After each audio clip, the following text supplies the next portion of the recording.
আপনারা শুনছেন গৌড়ীয় দার্শনিক মূলা উপস্থাপনা জীবাতু। জগদ্গুরু শ্রীল ভক্তি সিদ্ধান্ত সরস্বতী গোস্বামী প্রভুপাদের সময় অর্থাৎ বিংশ শতাব্দীর প্রথমার্ধে প্রকাশিত সাপ্তাহিক পত্রিকা গৌড়ীয় এবং দৈনিক নদিয়া প্রকাশ পত্রিকা থেকে সংকলিত বিভিন্ন কথোপকথন, ভক্তজীবনী, সমকালীন সময়ে অনুষ্ঠিত বিভিন্ন উৎসব এবং দার্শনিক প্রবন্ধসমূহ দ্বারা নির্মিত আমাদের এই বিশেষ উপস্থাপনা। আজ শুনবেন দার্শনিক প্রবন্ধ জগৎ ও ধাম। পূর্ববর্তী পর্বগুলো শুনতে এখনই আই বাটনে ক্লিক করুন। 1334 বঙ্গাব্দের 6ই চৈত্র সোমবার নদিয়া প্রকাশ পত্রিকায় জগৎ ও ধাম নামে একটি প্রবন্ধ প্রকাশিত হয়। এই দার্শনিক প্রবন্ধের বিষয় ধাম ও জগৎ কি, কারা এই ধামে বসবাসের অধিকারী এবং ধামে থাকার সুখই বা কি ইত্যাদি এই প্রসঙ্গে এই প্রবন্ধে ব্যক্ত হয়েছে। মূল প্রবন্ধ জগৎ ও ধাম।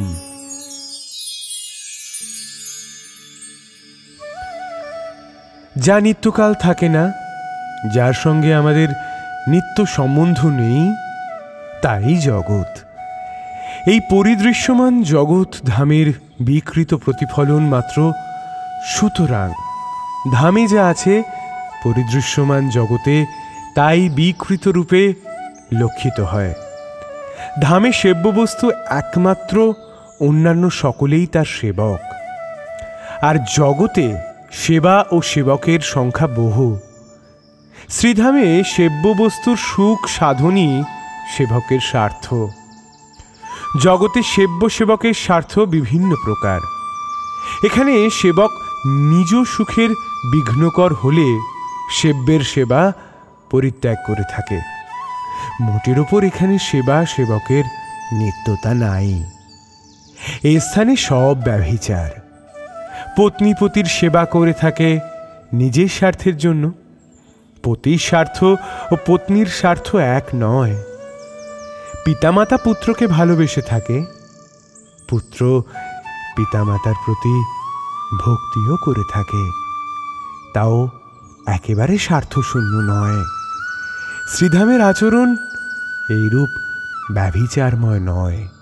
তথাকার ব্যবহার না গুনি আপন দুঃখ, সবে বাঞ্ছি তার সুখ। তার সুখ মোর তাৎপর্য, মোরে যদি দিলে দুঃখ, তার হইল মহা সুখ। সেই দুঃখ মোর সুখ বর্ষ।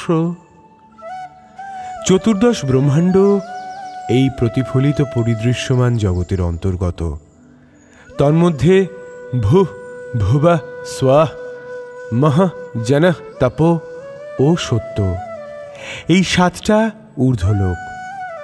ফল কামনাযুক্ত পুণ্যবান গৃহীগণ অন্তে ভূলোক, ভূবলোক ও স্বলোকে গমন করে থাকেন। এই 3 লোকের উপরিস্থিত মহরলোক, জনলোক, তপলোক ও সত্যলোক।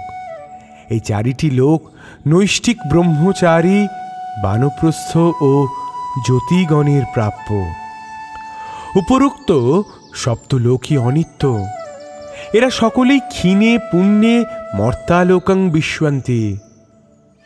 এইরূপ গতি জীবের পক্ষে মন্দের ভালো।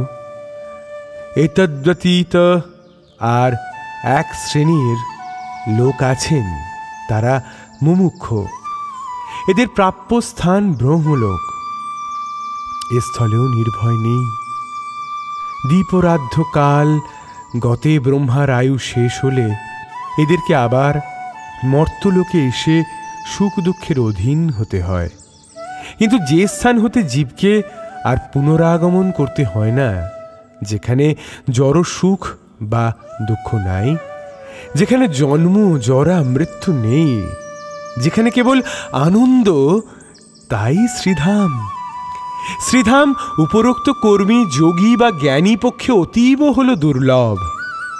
তাদের শ্রীধামে প্রবেশাধিকার নেই, ভক্তগণেরই শ্রীধামে অধিকার। শ্রীধাম ভগবানের রূপ, বৈভব। ভগবান যেমন বদ্ধজীবকে কৃপা করবার জন্য প্রকৃত্যতীত রাজ্যে নিত্য অবস্থিত হয়ে প্রাকৃত রাজ্যে অবতীর্ণ হন, আবার জড়জগতে এসেও জীবের মতো জড়গুণে বন্ধ হয়ে পড়েন না, শ্রীধামও সেরূপ। শ্রীধাম জড়জগতে বৎসর বর্তমান থেকেও জড়ীয় দেশ, কাল ও সীমায় আবদ্ধ হন না। ভগবান মূর্তিমান হয়েও যেমন সর্বব্যাপকত্ব ধর্ম পরিত্যাগ করেন না, শ্রীধামও সেইরূপ জড়জগতে অবতীর্ণ হয়ে মায়াবদ্ধ জীবের সসীম দর্শনের সীমাবিশিষ্ট স্থান কলিকাতা, বর্ধমান প্রভৃতির মতো বোধ হলেও বস্তুত তাদৃশ্য সীমাবদ্ধ নয়। প্রাকৃত চন্দ্র সূর্য জড়জগতে আলোকিত করে চন্দ্র সূর্যের সাহায্যে আমরা জাগতিক বস্তু দর্শন করতে পারি, কিন্তু চন্দ্র সূর্য শ্রীধামকে আলোকিত করতে পারে না।